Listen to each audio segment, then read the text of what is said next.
Please start. Good afternoon from Kolkata. I'm Dr. Soumyadip Chattopadhyay, Associate Professor, Visva-Bharati University and Senior Fellow of the Impact and Policy Research Institute, New Delhi. On behalf of team of the Center for Habitat, Urban and Regional Studies at IMPRI, I welcome you all to this city conversation series. The basic motivation of this talk series is as follows. Like India is urbanizing, we all know, and the country is expected to house half of its population in urban areas by the year 2040. And instead of traditional sprawl, Indian cities tend to grow horizontally, informally, haphazardly. And the increasing pace of urbanization in India has not been matched by inadequate planning, governance, and infrastructure development. And consequently, most of these urban areas are riddled with serious infrastructural deficits and high incidence of poverty and so on. And this undermines the competitive edges of these cities and their potential as key drivers of economic growth.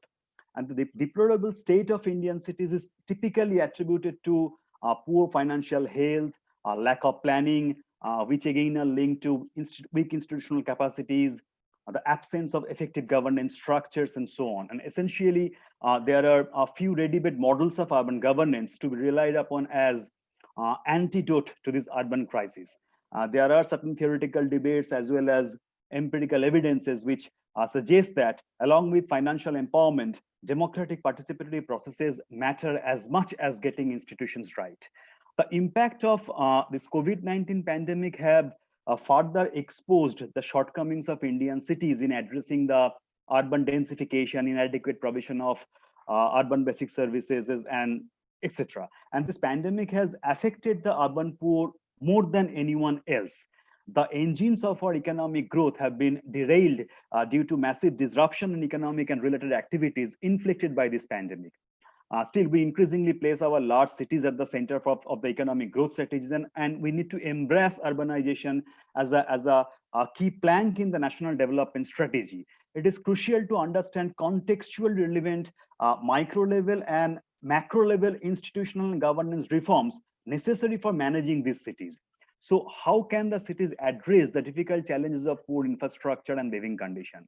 What are the policy options to ensure that our cities can make room for growth within their existing urban centers as well as the growth on their periphery, these well serviced and sustainable? The Center for Habitat, Urban and Regional Studies at IMPRI, along with IndraStra Global and Citymakers Mission International, has launched a discussion series, the State of Cities #City Conversations. In this talk series, we plan to engage with experts on urban and regional studies to find out answers to some of these questions.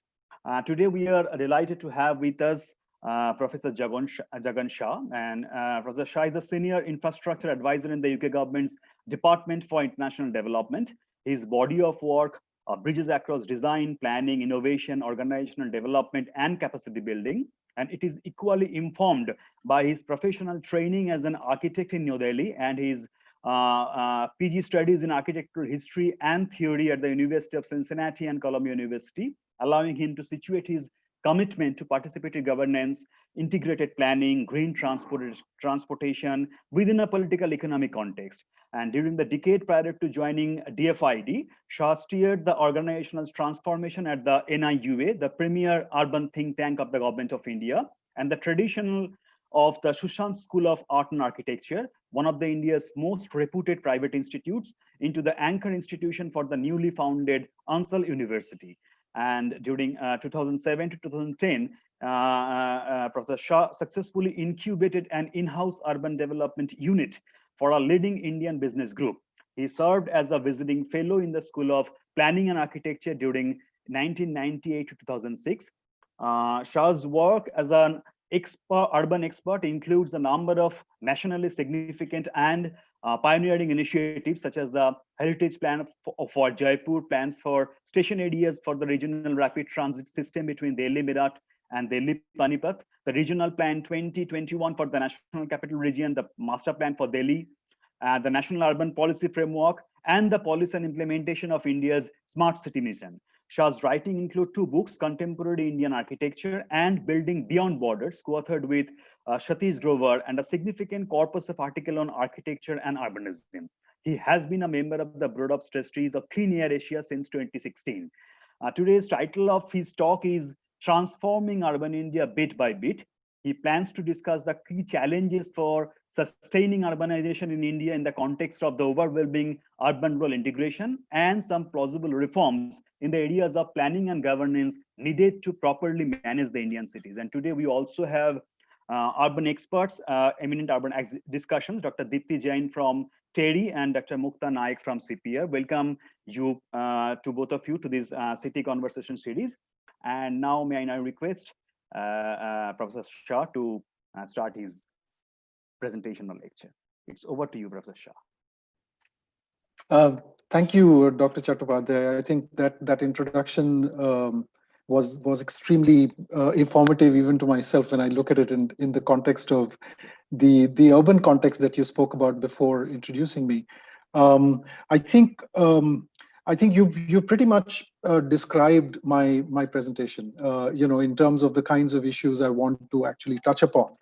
But what I want to do today is really to kind of walk through a particular narrative that has developed around urbanization in India, and to see what might be some of the strains within that narrative. What are the stresses and strains that that challenge our claims that we are going to be able to actually manage sustainable urbanization, and that's going to be sort of my main plank, that we really are in a situation where, unless we use the so-called transformative power of urbanization to achieve societal and economic goals, then we will, in a sense, be potentially buried under the sort of the detritus of urbanization. So, urbanization can become a burden, pretty much similar to the way in which, say, the youth bulge can become a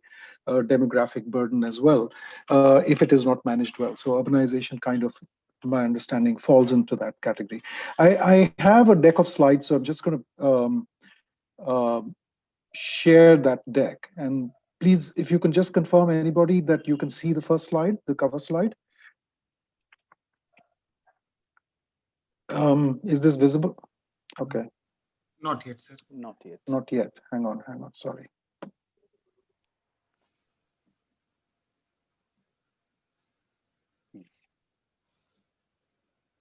Yes. And now you can see it? Yes, it's visible, yes.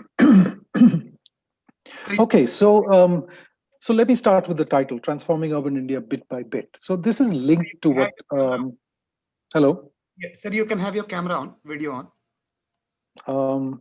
Okay, sorry about that. Just 1 second.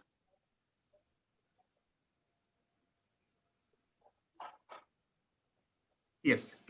Sorry, I do most of my meetings on Teams, and I'm not very adept at using this. Just hang on a second.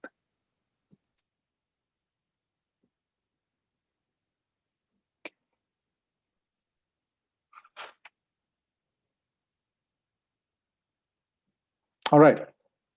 Is that visible, the slide? No, the slides are visible, but your video is off. My video is off. No, it isn't. So just a second. Let me try again. At the start video thing. Just 1 second. 1 second.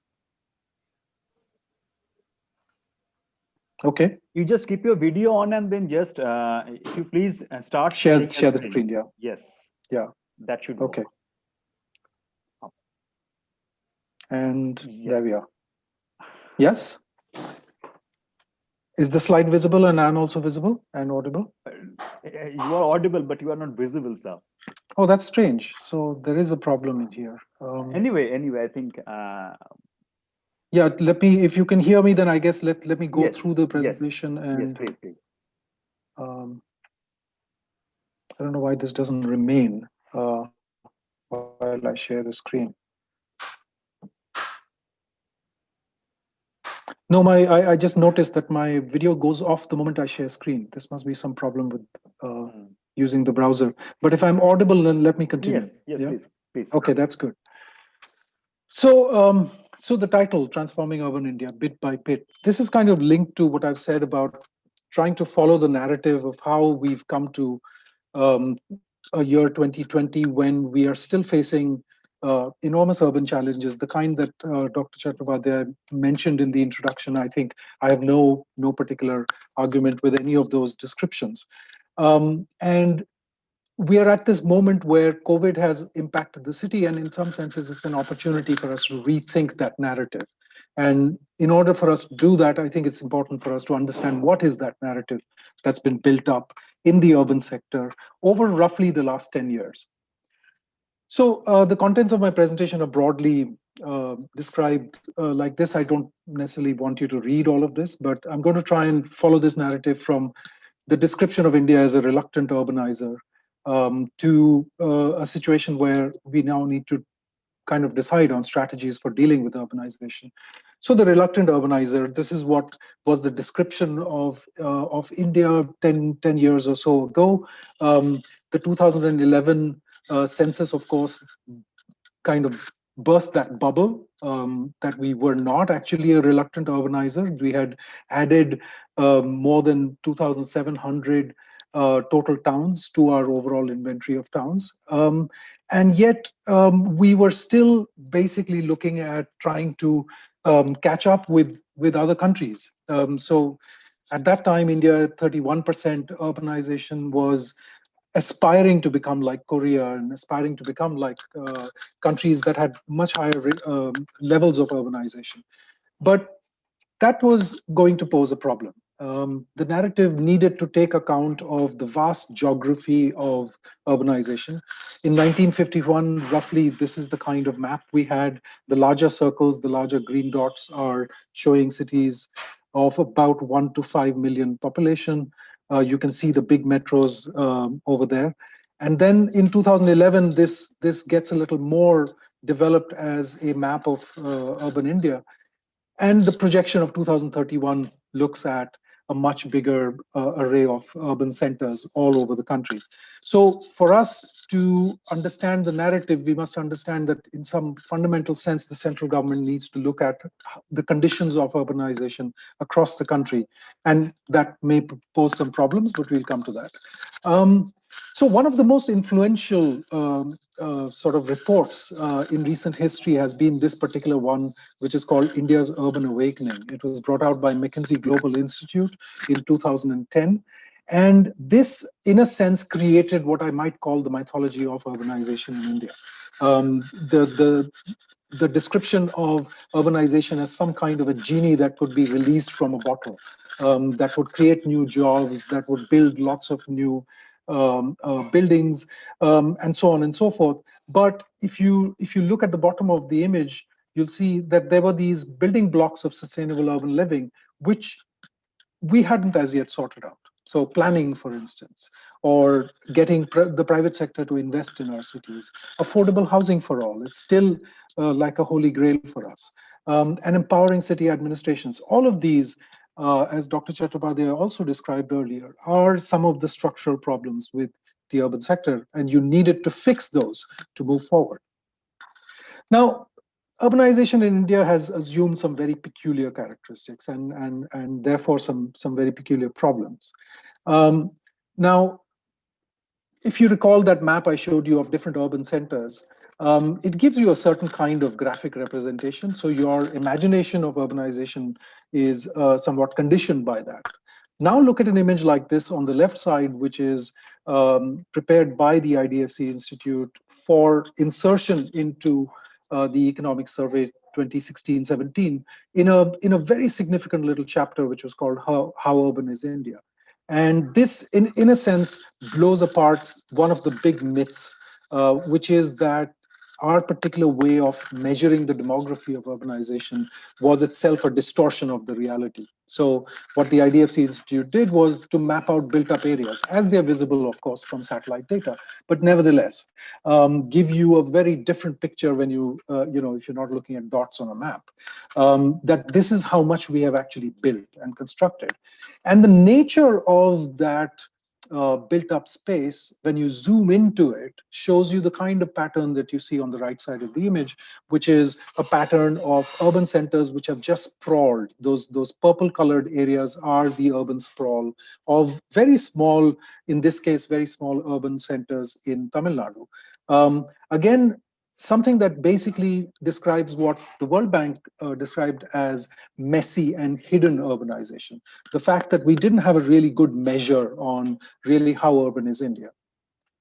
Now, this causes many other kinds of problems, and I don't want to go into too much detail on these three maps, but the one in the center is a very interesting exercise we did at NIUA, where we mapped out the growth of built-up area and the growth of population together. So the map in the center kind of shows you that. So the darkest areas are where the growth of built-up space is actually exceeding the growth of population.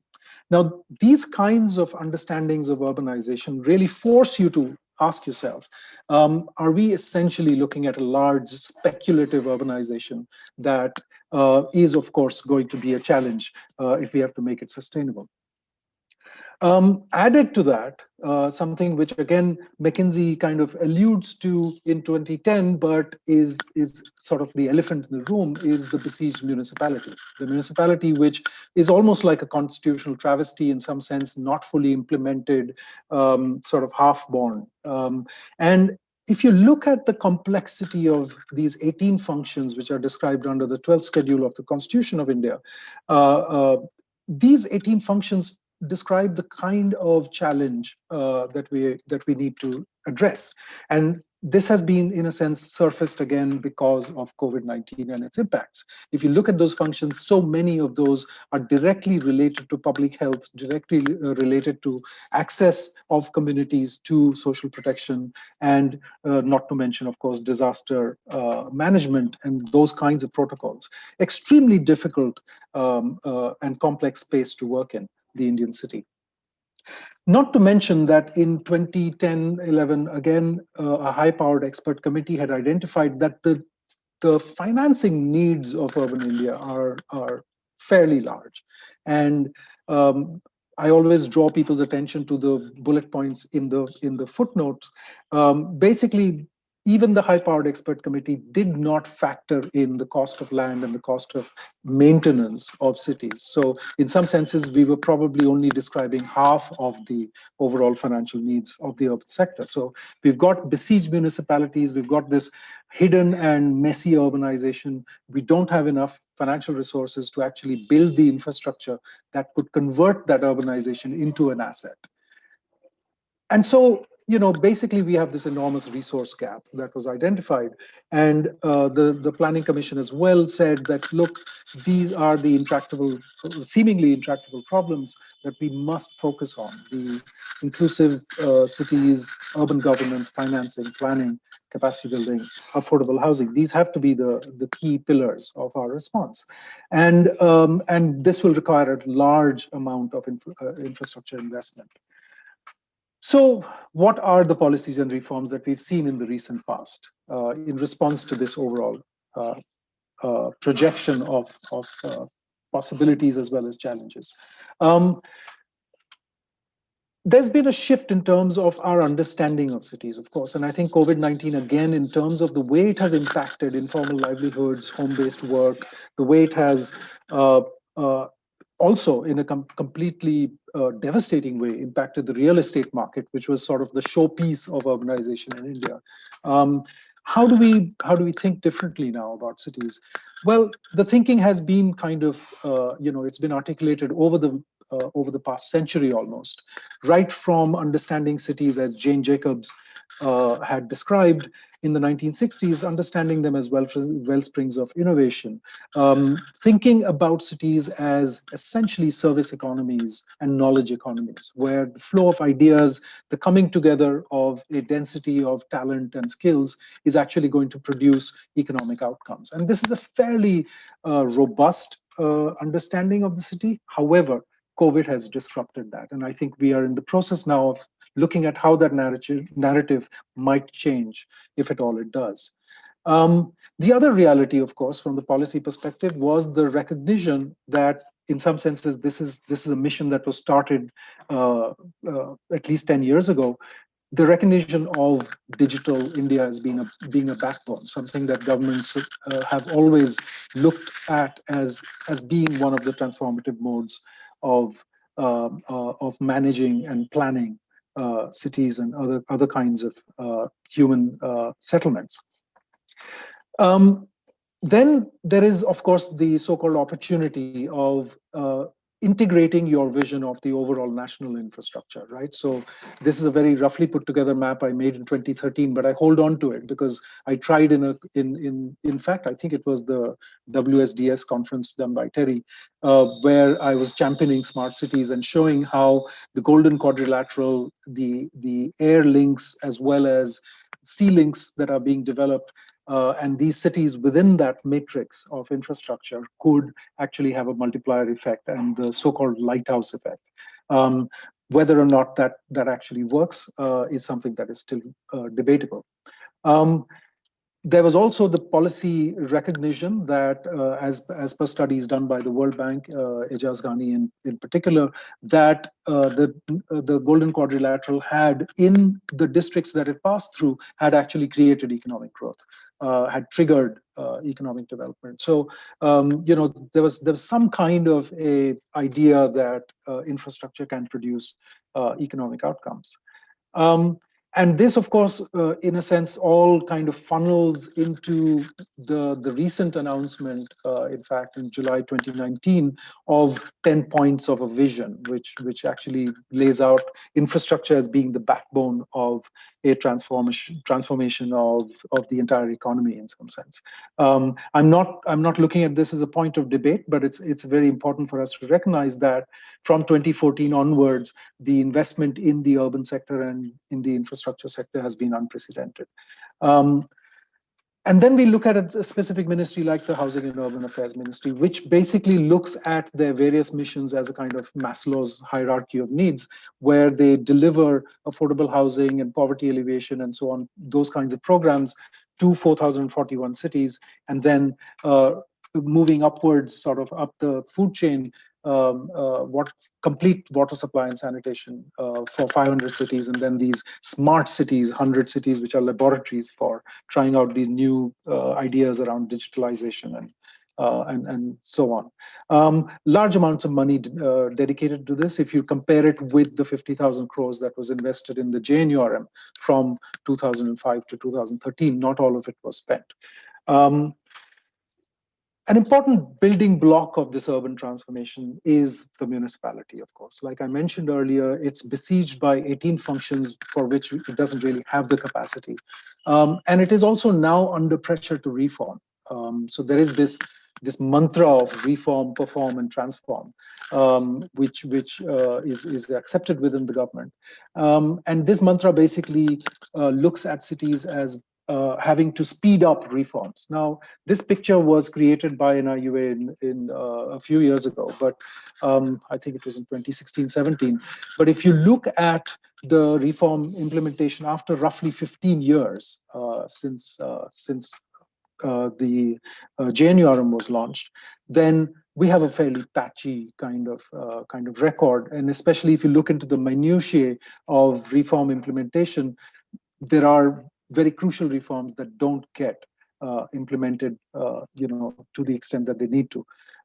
So definitely municipalities are going to remain one of the problems in terms of our ability to manage urbanization, despite the fact that we have a constitutional amendment that creates them as the third tiers of governance, but they are not empowered enough, as Dr. Chattopadhyay was saying, not empowered enough, do not have the finances, and do not have the famous funds, functions, and functionaries. They don't have all these three. If you look at, and this is where I want you to recall my mention of the map of India and the need for an overall strategic view. This is the picture you get in terms of reforms implementation within states, so between states. And you realize that essentially, if you leave out Andhra Pradesh and Karnataka, maybe Chhattisgarh as a newer state, Odisha, Madhya Pradesh, you have states that actually have done hardly any implementation of reform. So, overall averages can distort the picture. So we need to think in terms of a federal geography when we talk about this overall narrative, and nevertheless have a national strategy and vision. In terms of finances, again, I don't want to belabor the point, but that yellow colored bar that you see is the almost what shall I say, rapidly accelerating increase in terms of municipalities' dependence on grants.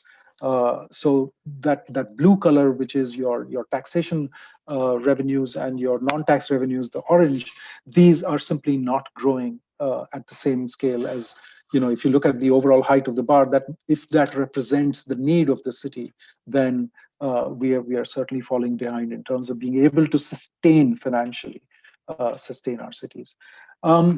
So why do we try and reform our cities? How do we eat the fruits of development?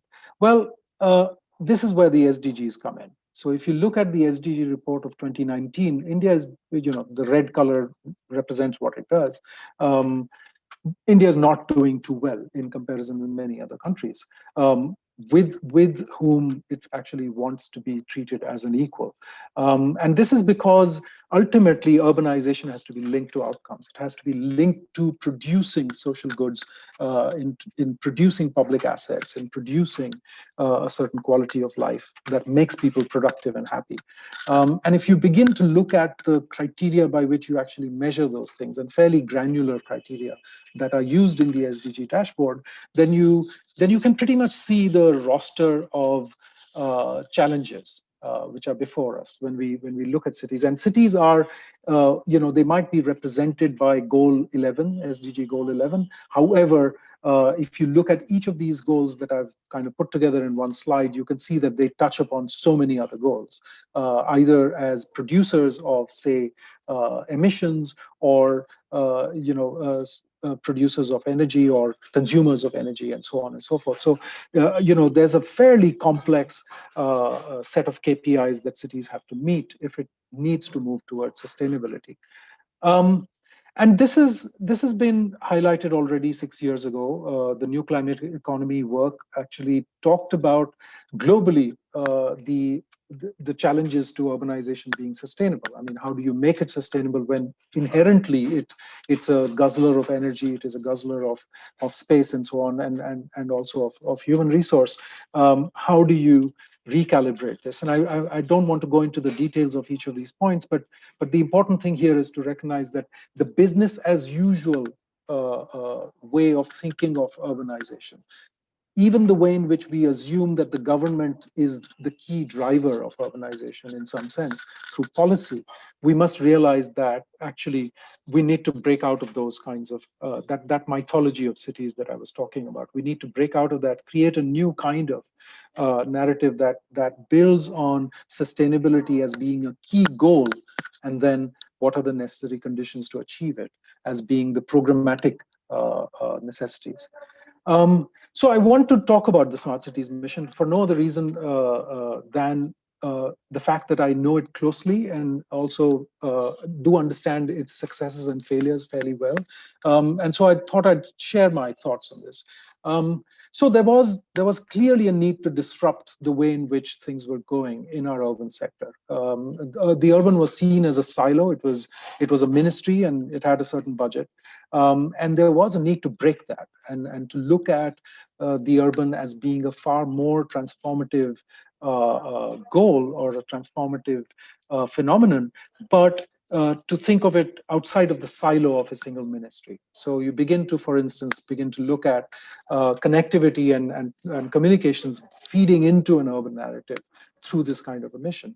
The disruption was, if you recall, I mentioned that Digital India was sort of the backbone, and it was not only the BJP government in 2014, but the government before that as well, that had developed this whole narrative on digitalization. It only got a much bigger boost from 2014 onwards. So this assumption that that you cannot handle the scale of this country without using this technology, because it offers so many advantages.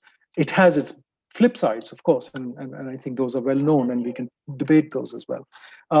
But also as a way to change the nature of government as well. So a very big component of Digital India is e-governance. So rather than, for instance, we keep thinking that the digital story is about social media and so on. Well, actually, a lot of that was supposed to be about government, of reforming government using digital technologies. And that continues to be a very, what I would call a sort of a solid foundation for talking about the smart city concept. I don't want to again go into too much detail in this, but one of the smart outcomes, and this is sort of less talked about, is that you must realize that building on JNURM, which had still stipulated what are the kinds of projects you can take up, the Smart Cities mission broke out of that, and it gave every city the freedom to visualize, to envision what are its needs. Now, this may seem innocuous, but it's actually transformative, because municipalities, which are supposed to deliver those 18 functions, weren't actually empowered to think about those 18 functions. They were not thinking about them. So, in a sense, for the first time in the urban story, we begin to, in a sense, we change the behavior of municipalities and begin to get them to understand that the city is a lot more than sort of flyovers and networks of pipes, that it is linked to a certain quality of life, safety, security of its citizens, and so on, and many other aspects, which for the first time, young and old municipal commissioners across the country, in more than 100 cities, of course, first time they actually put their minds to this. Earlier, there was work done on CDPs for JNURM, but it was still within a very tight framework in terms of what kind of projects you were supposed to take up. So what it has done is, again, an extension from CDPs under JNURM, but a very important, what shall I say, a very important sort of innovation in that was to get neighborhoods and get local areas to be the focus of the interpretation of what is smart. And so that if you, say, for instance, picked a municipal ward or picked a certain district, you could begin to look at replication of successes from one area to another. That is still part of the evolutionary movement, which we are yet to sort of witness, but it will have sort of mixed results, I'm pretty sure. What does incremental transformation look like? This is important for us to keep in mind. It may not necessarily please our eyes or whatever, but this is the way that the city gets reshaped. And I'm using images produced by CEPT University. A street in Ahmedabad like this, there is a metro constructed. Now, of course, we can debate whether it should be above ground or not, but it is currently above ground. And it begins to create a sort of a nucleus of urban development and urban renewal. And then the street begins to evolve in response to this infusion of infrastructure and begins to respond up to a point where buildings themselves change their typologies and so on. This is sort of the technical, hard-nosed aspect of urban, renewal, which I think is important for us to be able to visualize.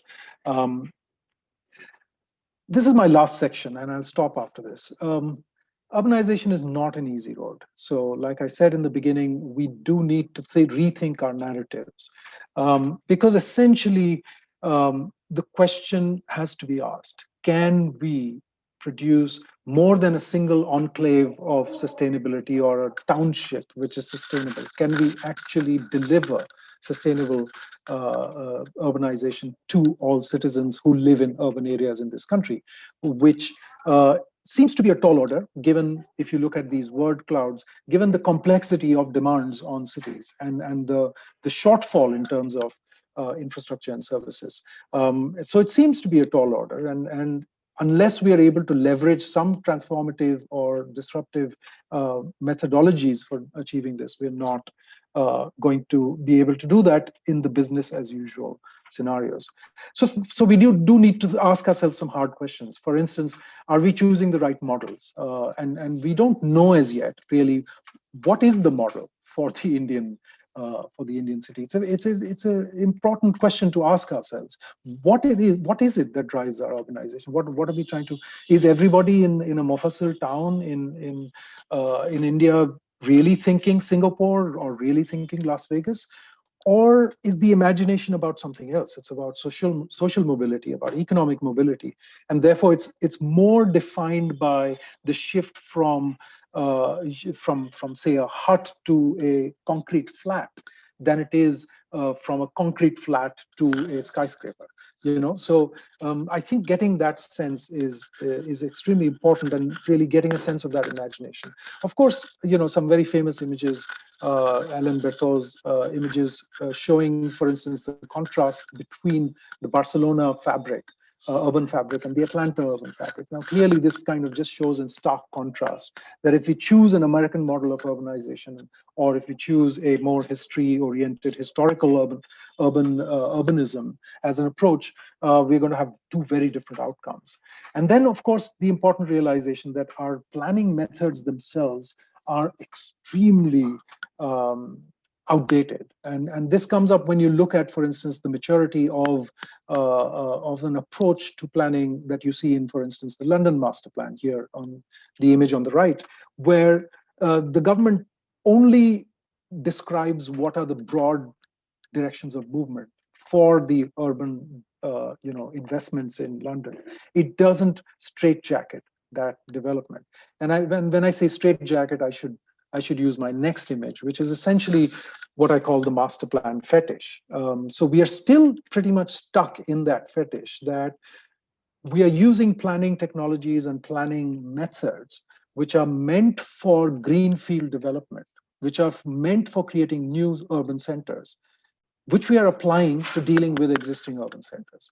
And the sort of the continuous failure of the Delhi master plan, which is sort of the first master plan in that sense, the continuous failure of that to give direction to the urbanization in Delhi, which is a state. That failure is something that always remains as a reminder that our methods are wrong. So you have to completely revamp your entire approach to urban planning itself if you have to achieve different outcomes.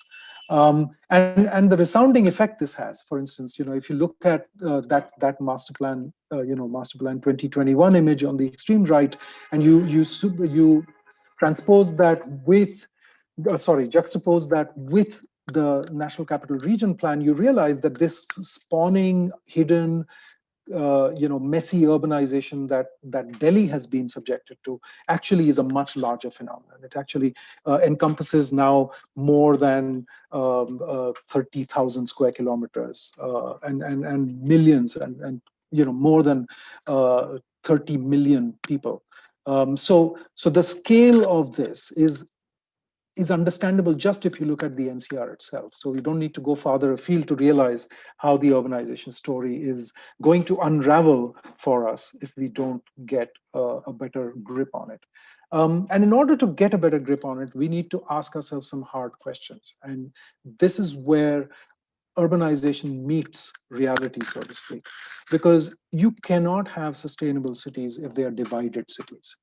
That's almost it's almost a direct opposition, that a divided city is not going to be possible to sustain, simply because your civic interests, your politics within the city are so divided and so fragmented that you can't reach unanimity or consensus on the big moves that need to be made. So, this is just a stark image again showing an old image showing Shahjahanabad and New Delhi, Lutyens' New Delhi, divided by this little belt of green, which actually was as per design. It was meant to create a gap between the old and the new. But as it turns out, it's also become a gap between the rich and the poor. So, these divided cities continue to be our problem. And you can see this replayed across the country in terms of the sort of balkanization of cities based on social divisions, economic divisions. Now, I don't want to belabor this again. Of course, it's a much celebrated model of cooperation, how people come together in town planning schemes in Gujarat and share the land that they pool together. They share that to build common infrastructure. Fantastic. But again, it has not repeated itself all over the geography of the country. So in a sense, we do need to look at what are those models of cooperation that can work in different locations and different states and regions in the country that can help us to fix our cities.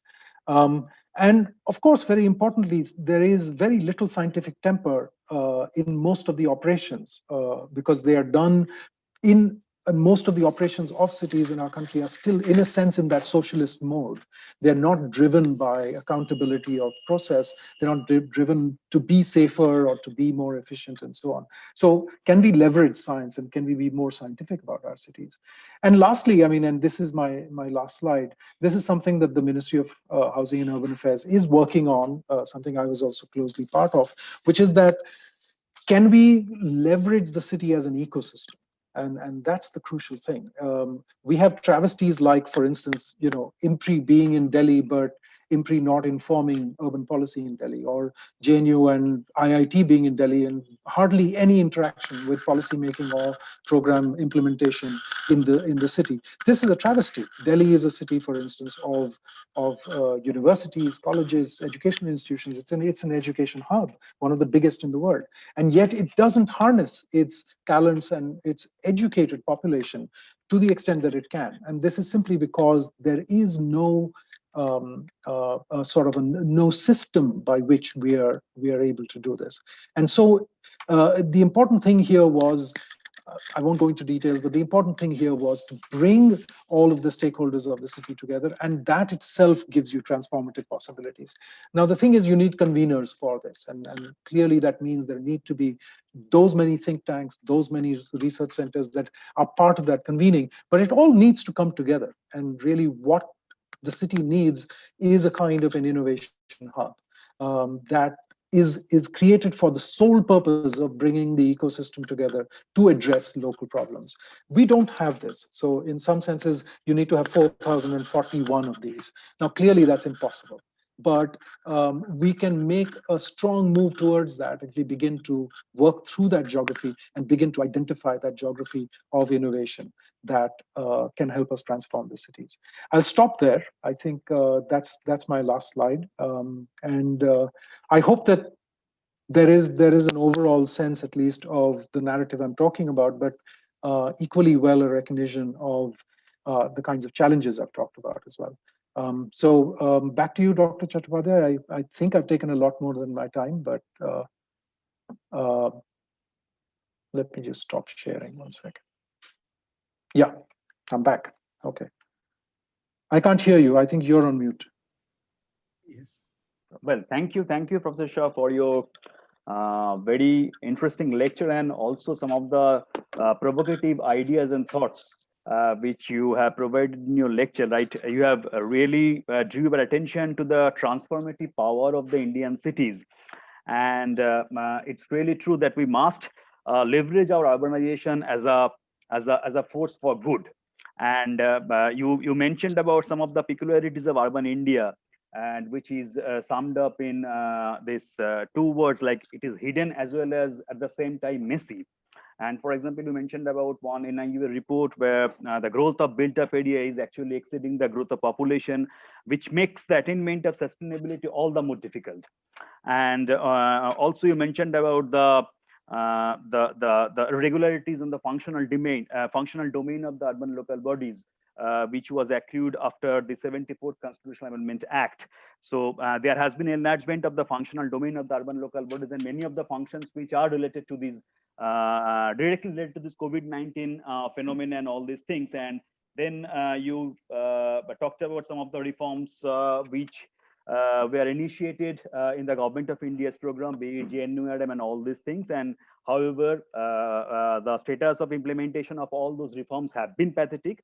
And so as a way forward, as you mentioned, like we need to link the urbanization to certain outcomes to make the citizens happy, to make the cities livable and so on and so forth. And also we need to rethink our narratives. For example, lastly, you have to mention about this model of cooperation, and we need to search for such models of cooperation which would work in different contexts, because all of our cities are not equal. So we should not look for one size fit for all approach. Rather, our approach to the urban solution should be place based.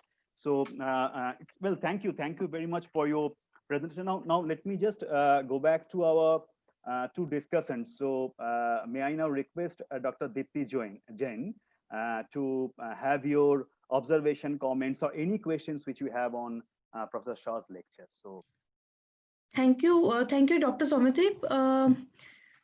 Thank you, Dr. Jagan Shah. It was an interesting definition of how urbanization is taking place and what are the respective challenges with respect to India. And I really liked when you introduced about the different models approach of development that Indian cities can take and what could be the negatives. And specifically in the today's time when we are trying to meet the agenda of economic growth and the growth of the cities, providing citizens with better quality of life, but also trying to meet the agendas of sustainable development. So with regard to this, I have two specific points to look forward to and probably involve into a discussion. So one is related to that the cities are expanding, resulting in urban agglomerization and urbanization, which we can say conversion of rural areas into the urban areas. And then to support that expansion, and because there's a massive need for the infrastructure, we are now building mass transport infrastructure that helps connecting these distant spaces within a shorter span of time. But isn't this approach leading towards supporting more and more expansion because people can reach far off places within a short span of time? And then how does the existing development policies, planning framework can help in balancing this act of expanding infrastructure to meet the requirements versus the need to reduce the impact of expansion? If you would like to respond, or should I share another question as well? Let me just respond very quickly to that. Deepti, thanks very much for pointing that out. Actually, I think I missed talking about this aspect.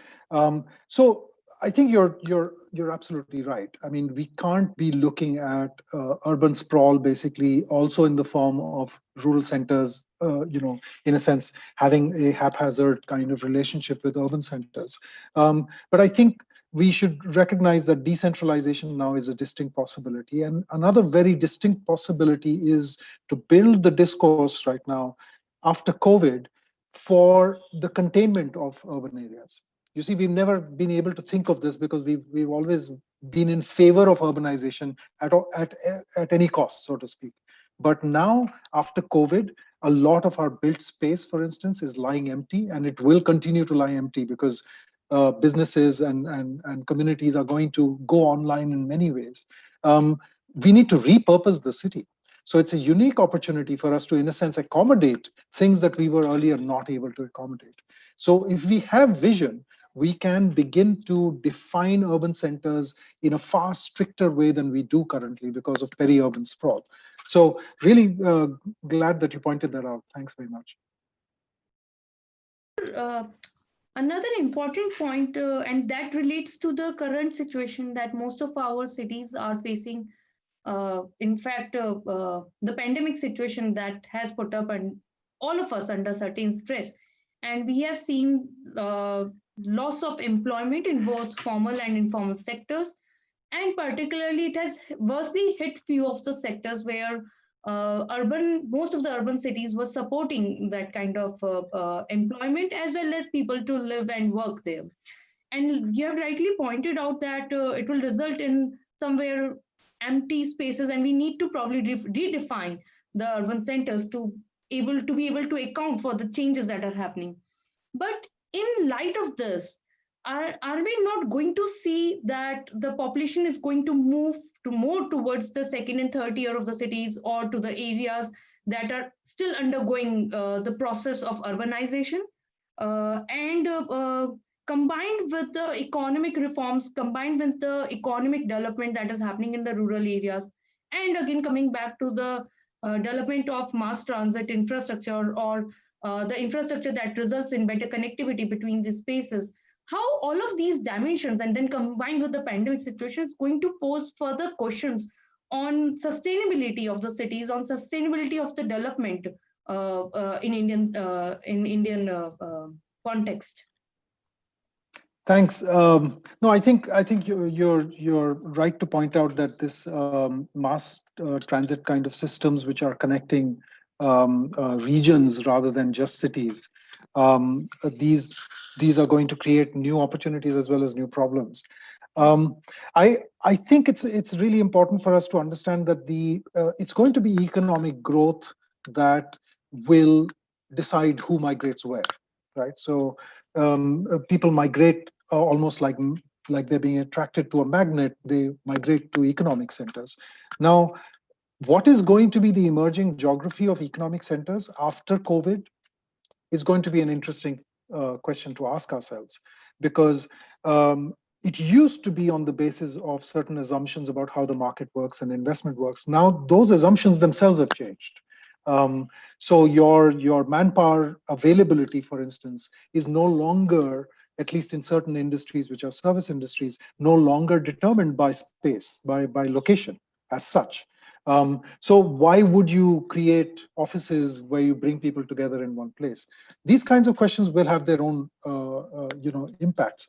I think, again, I would say that what you're mentioning is an opportunity, which is to restructure the balance, so to speak, between urban centers and rural centers. We need to address one major need, which is food production, and that will sooner or later loom as a big problem for us. Right now, we're still struggling with water. But if we can manage a urban system which is well integrated with the so-called rural system, and go down to district level planning, we can balance this. We can do that, but it has to be the result of planning. It will not be the result of chance, because the results of chance are very visible to us, and that's the kind of urban sprawl we're dealing with, which is clearly going to be unsustainable. Thank you. Over to you, Dr. Soumyadip. Well, thank you. And now let us move to Dr. Mukta. So if you please have your observation, comments, and questions, if any. Absolutely. Thank you so much, Soumyadip. Jagan, fascinating presentation, really tied together a lot of different disciplinary entry points, but also sort of gave, a sort of a laundry list of the problems and some possible solutions. I just wanted to build on the things that Deepti had said, speaking, sort of building off your visual of the infrastructure corridors, and then bringing in this rural urban regional kind of thought, and looking at along the economic corridors, Delhi, Mumbai, industrial corridor, etc., a lot of new urbanization has happened. But all of this new urbanization is not it's economic growth with some sort of demographic growth, not necessarily an explosive demographic growth. So just sort of linking your point about migration and the conundrum that migration itself is actually a factor in this hesitant urbanization, where you have people coming into the city but not really settling down. And just to compare, traditional countries in the north which have grown through that model in terms of migrants coming in and then settling into the city is not something that has been the trend in India for centuries. So is this McKinsey kind of what you call the myth of urbanization also sort of premising itself on a pattern of migration in which people come in pursuit of economic opportunity, but then they settle, and then the city becomes this dense place with information flows and and ideas and the creative city and all of that good stuff happens, and where the densities then allow for these improvements in infrastructure and the investments and the financing. So I mean, this whole business is a little bit linked, and the messiness is not just in the way we've been managing our urban problems. The messiness is in that we don't have a very clear understanding of what kind of migration we want to support. How does migration and urbanization actually interlink? If we are assuming, which is what I think the working assumption is, that the labor will just sort of float around and it's like water finding its level, it will just go wherever the economic opportunities are, and that there is actually an advantage in keeping them in this sort of floating space, which means that you do not really make a concrete attempt to skill labor to higher skilled, higher paying, better quality jobs, which then map to certain quality of urbanization. So I'm linking that back to these large, vast amounts of urban spaces that are not at the smart city level, that are not even tier 2, tier 3, but far below, but which are becoming important economically because of the large logistics infrastructure that we've put in, but we don't seem to have much to say about how we will urbanize these if people are not going to go there and settle.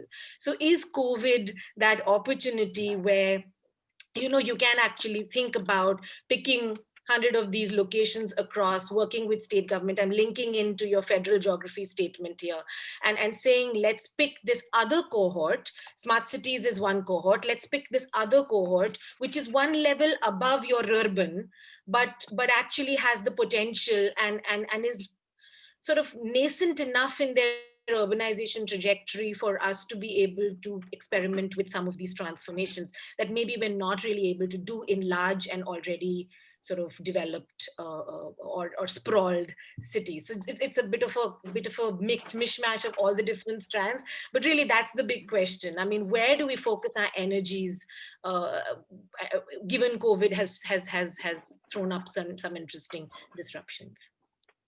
Thanks, Mukta. Lots of very interesting questions there. I'll try and I'll try and address the ones that I could sort of find an articulate answer for. I think you're spot on. Of course, this new urbanization is not just about jobs and establishments and enterprises. It's also got to do with the labor force that moves around from here to there, and in that sense. What is the vision that we have of urbanization that actually accommodates and makes it attractive for people to stay and find roots? Well, I mean, to offer an easy answer, I mean, you know this better than I do. It's housing, of course. The cities do not provide for housing or don't provide for certain kinds of housing. In our case, we have of course bothered very little about the entire sort of bulk of our population that needs to find housing. I think these are political economy issues that need to be corrected. And for instance, however critical one might be of the slum redevelopment policy in Mumbai, at some fundamental level, the idea that the Mumbai government decided to give free flats to slum dwellers. Now that's how political economy begins to affect things, right? Affect policy. Now, how much of a burden is it on our economy to make sure that everybody is housed? Let's ask ourselves those kinds of questions, because fundamentally it's got to be an urbanization that accommodates everybody, is inclusive enough so that the person who's building the building is able to also find a home in that same city, not necessarily in the same building. So unless we are able to include everybody in the forward vision for our cities and not think of them as enclaves, and this has got to do with my point about divided cities. Unless we do that, we will continue to face this same problem that nobody is able to dig roots or find roots in our cities. At the same time, what is fundamental here is standards, and if you're able to provide the same standard of infrastructure across the country, across all cities, you will actually be able to make people sort of free from the shackles of having to settle in one particular city. In some sense, it also becomes a trap because your housing needs are fragile and therefore your economic your economic performance becomes fragile because of that. So I think it's a cluster of issues, Mukta, that you've raised. All of them extremely valid points. Clearly, what it does underline is that we need to have a more measured approach to the urbanization phenomenon, and in that, to make sure that we build in the health systems that work together with the housing supply, as well as the economic development that we seem to have focused too much on, and forgotten to really focus on the other aspects. But it's a dynamic situation, and I think these kinds of questions should land actually in policy terms. We should make sure it does. Yeah. I had another sort of related question, but more speaking to your commentary on scale and on local area plans as part of the smart cities mission.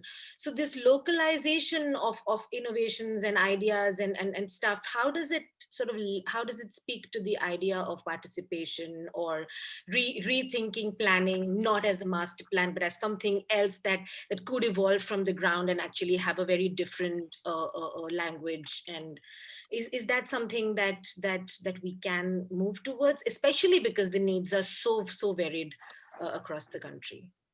Yeah, I think, I mean, the answer is yes. I think we can move there. I think we can enable processes that empower local communities to have a much bigger role in the planning and the management of their own lived environments. It is something which I believe is only doable because now we have digital backbones, and that's part of the argument for the so-called smart city. It's not about surveillance cameras. It's really about the systems solution. So cities as systems of systems, and these systems are only manageable if you use technology as a backbone. But it sounds very distant from communities. Now, the point is that our communities are already, what shall I say? I mean, they're already linked in to this digital economy. It's a question of the government actually moving more and more processes and making them accessible to communities. So the time that goes into public dealings in government needs to be time of deliberation and decision making rather than of delivery per se. So that you don't have to, because with limited capacities, municipalities cannot handle, for instance, a discursive process of meeting with local communities, arriving at, the scale is just staggering, because that has to be done at ward level. So the community has to take charge of it. Interestingly, I think the government of Odisha is cracking the problem, for instance, and you know this very well, because if they're going to make slum dwellers associations a sort of a, what shall I say, they're as close as you can get to what we used to say about area sabhas under the JNURM. But if you can get that kind of a geography working, which they have already done through policy, then we really are talking about sort of grassroots level change, which can then sort of consolidate at a city level as well. And I don't mean to say that this needs to be denied to people of any class. The community level involvement and management needs to be actually a responsibility that is given to every community, whether it's rich or poor, and they need to account for their performance. But today, we will have a huge problem if we demand that we even measure the water supply being consumed by households. So the kind of plank on which there was a certain kind of egalitarian decision taken in some cities. So I think this is very doable, and we can help communities to manage this better. But they need to be part of the finding of solutions. Otherwise, communities will choose to be NIMBY communities, not in my backyard communities, because then there's no onus or responsibility for the commons. If the city assumes the sole responsibility for the commons, then what are the people going to do? So I think these are questions that allow for debate and allow for engagement with the political economy. And I think what COVID has done really is just made us, or should make us, highly conscious of something as simple as, again, you're familiar with this, an indicator which says how much per capita access to open space do you have? And if you begin to ask just that one question in all our cities, you will, in a sense, get a complete revelation about what is the problem in our cities. So I think I think these are the kinds of questions that will help us refine our urban approach as we go forward. Thank you, Jagan. I'll hand over to the chair. Thank you. I think Dr. Jain has a question or any remark. Okay, please. Yeah. Please. Remark, and probably we all can discuss the potential of the data in terms of solving the problems of the cities, and specifically with the Digital India campaign and a lot of data being collected by the municipal corporations and different authorities, whether it's in terms of the infrastructure supply or who are connected to the different kinds of infrastructure and who are the users, which areas are being supplied, what are the property taxes, therefore getting a better idea of the distribution of population, which did not exist at least till last 5 years. So I would rather say we didn't have that kind of information at hand, and now most of the cities are collecting that kind of data. Now, the challenge with the data is that first, that data is made available to the people who would want to use it. And then obviously there is some level of abstraction, because you also not only need to protect the data, but also you need to protect your infrastructure and your services as well as your population. So how do you see now when the cities have started, collecting these data in different formats? What kind of platforms can be made available to the people, to the citizens, as well as to the planners, architects who are part of this process of planning, who are part of the process, who are, you can say, the relevant stakeholders in terms of contributing towards the changes that the cities are seeing? I think great question.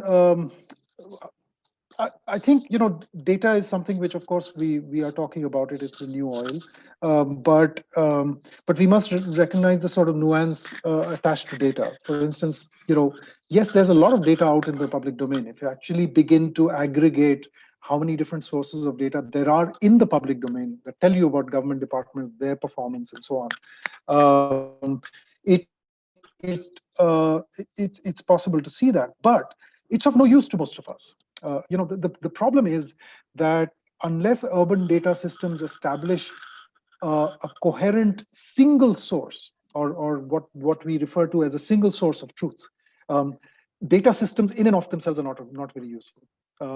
Unless we are able to remove the contravention and the contradictions that come between different departments holding data, it doesn't work. So before the government can make data available, which is of course a desirable thing, the government needs to first create that single source of truth. We haven't reached there yet. And then basically we will then be faced with simply the prospect of making certain data sets available and others not.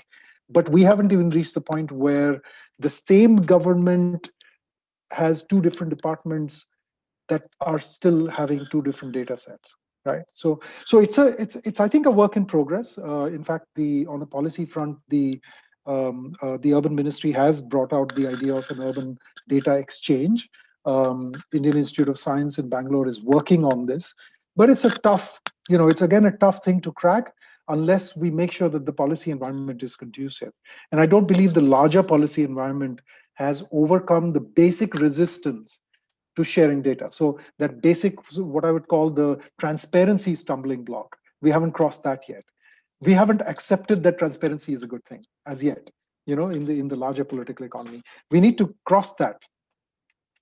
That's absolutely true. And the institutes, the organizations that hold the data, they are themselves not very sure about their data collection mechanism. I mean, once a survey is conducted, for example, by an agency, then that survey is basically, the data belongs to the public domain. It should belong to the public domain because it's the data of the public only.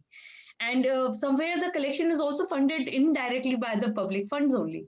But yes, we can keep on debating on both the quality and availability and utility of the data sources. But I think that is where somewhere the future is also lying in towards exploring these data and how it can further help the urban planning environment better and provide better information decision making into the hands of the decision makers. So yeah, you're absolutely right. I mean, but we must recognize that we always work with data. It's just that we now have a lot more data. So we've always been informed by data, but we just have so much more, and we don't as yet have a full command of the sciences that will give us the kinds of data that we actually need. But I just wanted to also stress one other point, which is what I said to a response earlier, which is about containment of the city. I think it's really important for Indian cities to decide that these are limits of the city, that this much and no more is going to be our urban area. Delhi has been forced into it in some sense. So we think that everybody's like Delhi, but they're not. I mean, people are just, Chennai and Bangalore, they've expanded their urban limits by dramatic thousands of kilometers. So we need to actually deal with that one basic issue. Can we contain the city? Then we can actually build on these narratives on data and decision making. Thank you. Yep. Thanks. So, well, thank you.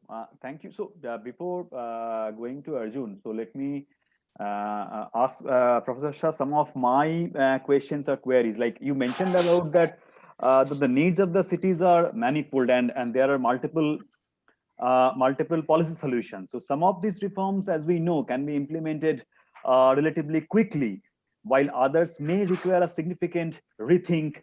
For example, in order to get planning right, having high capacity within the urban local world is extremely important. So how can the policymakers sequence the reforms needed, which are required for over the short term or medium term or long term? So this is my first query. And second is, again, like it is imperative to use the policy solutions that work in other developed parts of the world. For example, in our policy rhetoric, we find mention of worlding the cities, making Mumbai, Shanghai, or Bangalore, Singapore. So, but the socioeconomic realities of the Indian cities are different as well as complex. So what should be the policy approaches to tailor the solutions for our cities? And lastly, and the thirdly, how do the plan makers take into account these post-COVID social norms? You mentioned about the public spaces and all these things. So public spaces, mobility, the changes in work patterns and housing and all those things, while laying out the guidelines for city planning. So what are the challenges and what are the policy options? Thank you, Dr. Chattopadhyay. I'll try and give coherent answers to this. I think the question about sequencing of reforms is a really interesting one. Are there low-hanging fruit in terms of reform? Well, certainly there are. I mean, just getting your bookkeeping sorted out and having proper software to manage your finance and accounts, that's a low-hanging fruit. You can do that soon, but it doesn't actually show its impacts until it actually moves into the collection of taxes as well, and begins to connect with that. So I think the important thing is that the reforms can be done sequentially and are being done sequentially, but until the entire reform ecosystem is in place and they are integrated with each other, they don't actually show the full full impact of reform. So reforms can remain on paper, for instance. Reforms very often do remain on paper. So we found all kinds of different narratives coming out of the reform assessment story, which NIUA was closely involved in.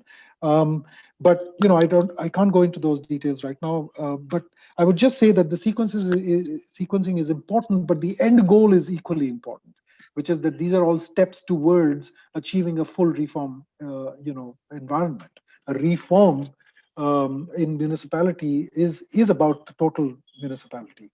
It cuts through and lists out different kinds of reforms which are supposed to be done in different phases. But until you actually reach the end state, you don't achieve the full impact of reforms. So that's crucial. So take, for instance, land titles. You're doing a land titling scheme, but you're doing it at the state level. It doesn't necessarily combine with property tax records of the city, right? So those kinds of disjunctions, those have to be taken care of. I think I think this point about urban settlements and their imaginations about New York, Shanghai, and so on. I think I mentioned in my talk that this is something we need to question. Does everybody have Shanghai and New York and Singapore in their minds? When they're thinking the city. I would argue not. Their vision and their world is a lot about their economic mobility. As in all cases for us as well. I mean, for anybody living in the city. So I think that imagination is something worth looking at, but it's still a subject in itself, I think. On the post-COVID impacts, well, everybody's looking forward to a vaccine. That's number one. They think that they will go back to business as usual, right? Likewise, people might be, going back to using the city. We are seeing it already in the holiday season. Recently, we saw it everywhere. But I think the key point here is that the rationale for what drove our development of the city, that rationale has been somewhat shaken. The rationale was fundamentally that you're creating growth centers, you're creating growth clusters. So if you think of the semantics of all of this, it's all about bringing people together in one place. Now we need to ask ourselves, why should people come together in one place? And it seems that in most of the industries that we are looking at as growth industries, coming together in one place is no longer necessary, right? It's not a necessary thing. It might be desirable, but then within certain conditions.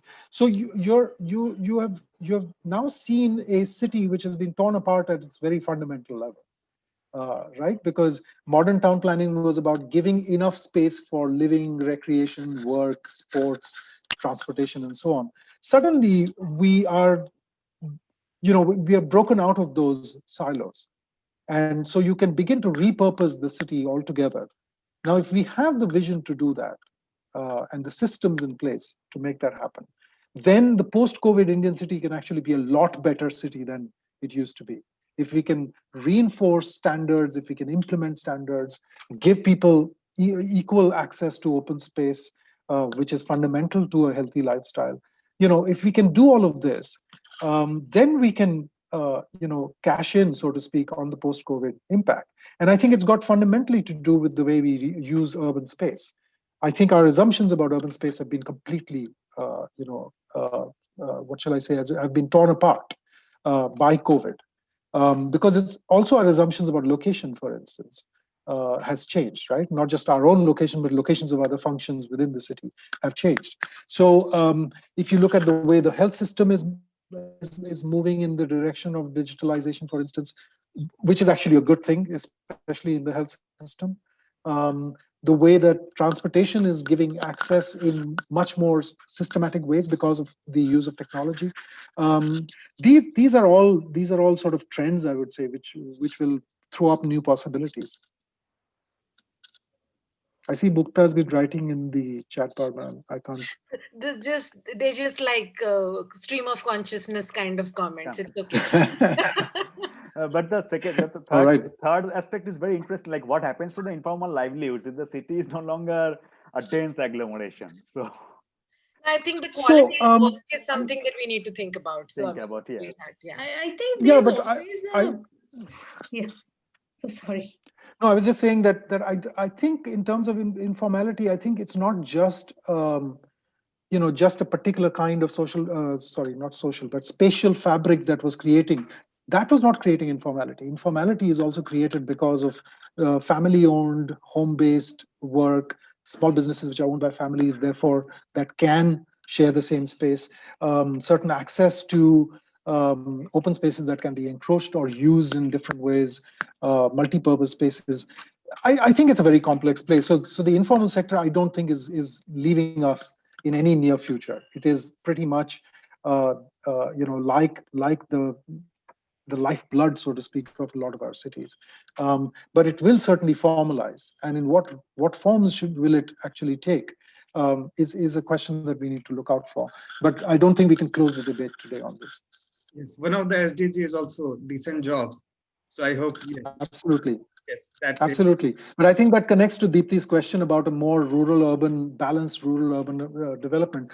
But, frankly, it's so interesting that in terms of policy as well, there is sometimes blindness.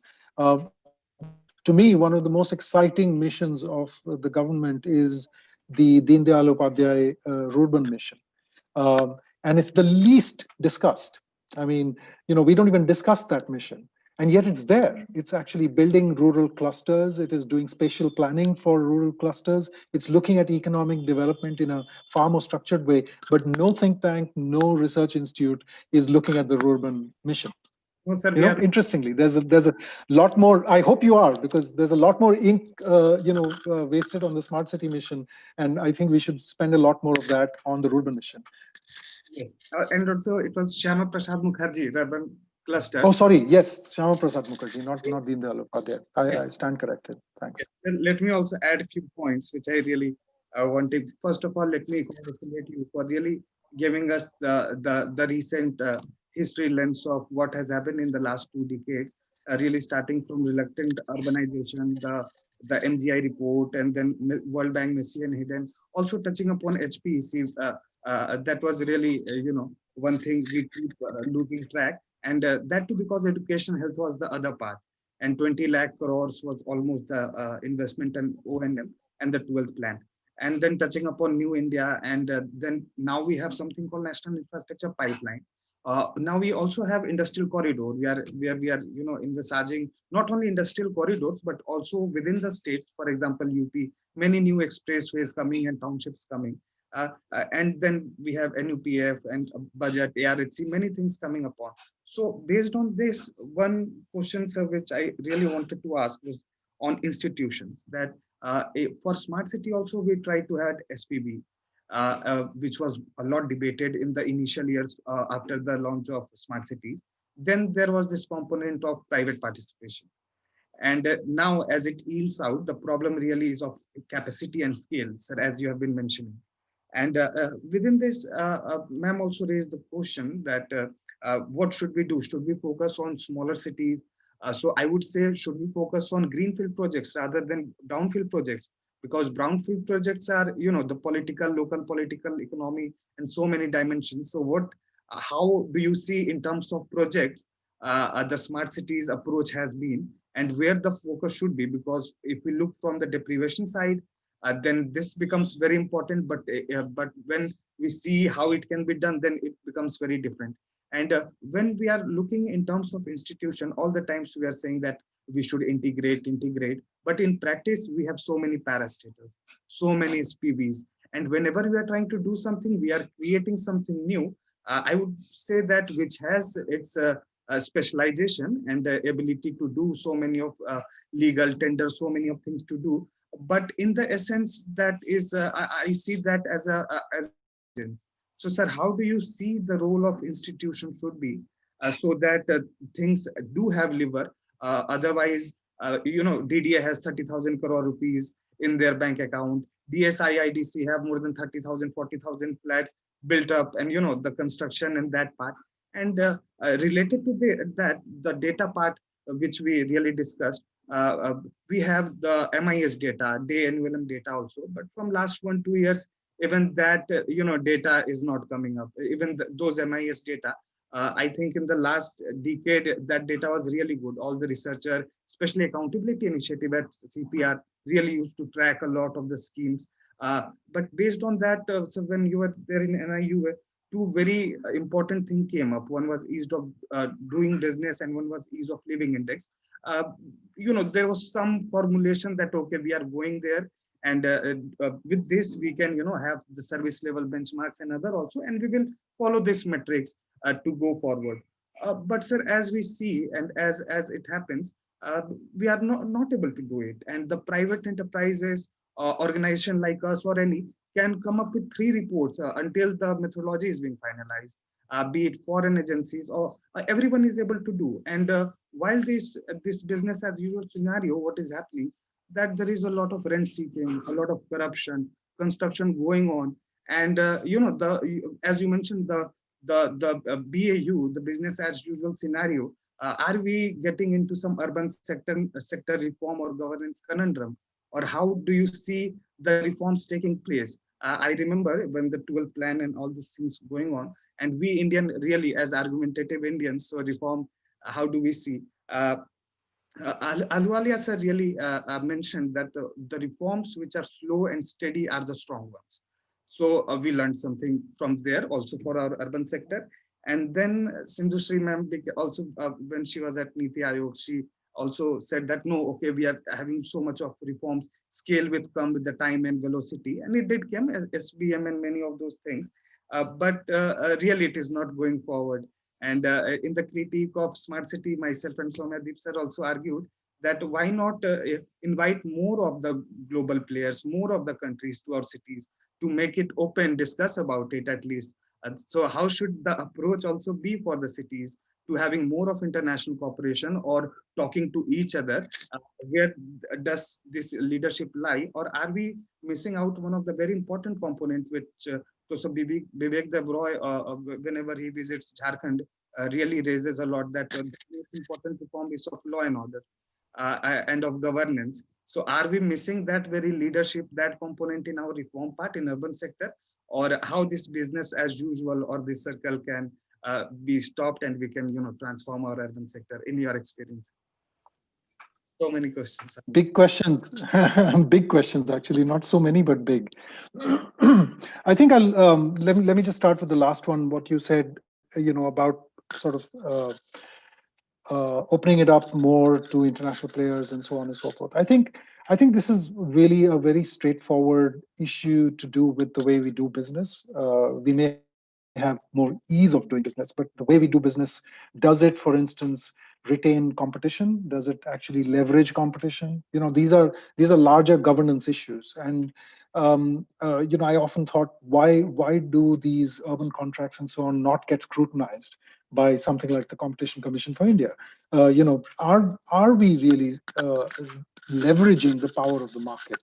I would argue in many cases we don't, but of course in some cases we do. Depends a lot on what kind of contract it is, what kind of technology or what kind of input is required. But having said that, on the whole, I think we just haven't done what the UK government, for instance, talks about market development. In almost every contract, there's essentially you're developing the market with every infusion of funding into the market. We don't do that. For instance, there's no questioning that I am aware of between, well, should all of these contracts basically be offered to local contractors, or should we open it up to the whole country or the whole world? Or alternately, should this be only open to global contracts and not necessarily open to people? Well, so we have a kind of a mishmash of preferences with regard to the way we structure the market or the market interface with us. And I think governments certainly need to be more,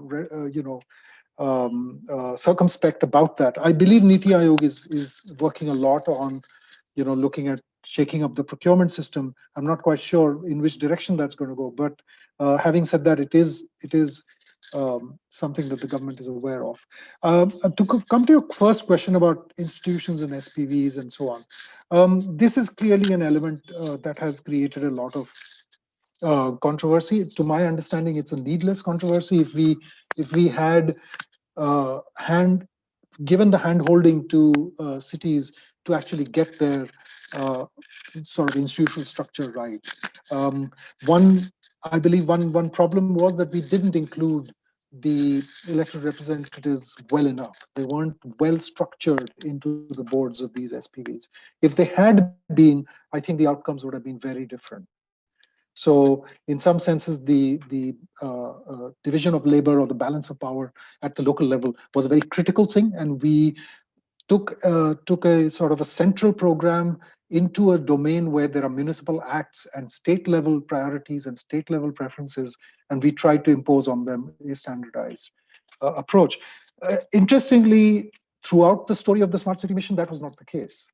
In fact, in its earliest forms, it was for municipalities, and then in the government's wisdom, this SPV provision was created. I think that debate will continue, whether or not it works, doesn't work, but I think that was a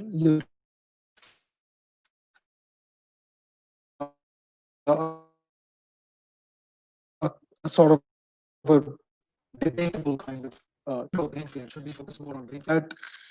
Given the systems by which land is acquired and the finance required to acquire land, unless we go into a much more large scale